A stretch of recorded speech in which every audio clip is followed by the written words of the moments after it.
বাংলাদেশে আজকে দাবি উঠেছে ফ্যাসিস্টদের দল আওয়ামী লীগকে ব্যান করে দেওয়ার জন্য। এর সঙ্গে আমরা একাত্মতা ঘোষণা করছি।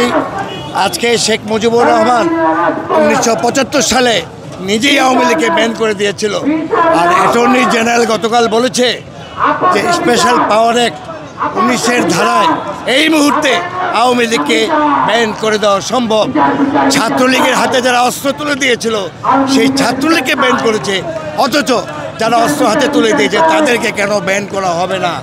যতক্ষণ ব্যান করা হবে না, বান্ডেল থাকলে প্রতি সেনমানিতে টাকা বাঁচবে।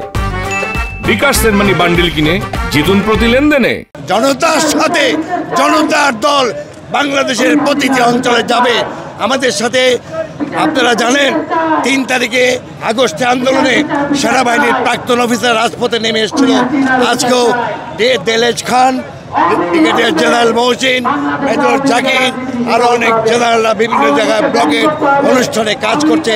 আপনারা দোয়া করবেন যেন এই দলকে ব্যান করে দিই এবং বাংলাদেশে গণতন্ত্রকে নিশ্চিত করে আমরা ঘরে ফিরতে পারি।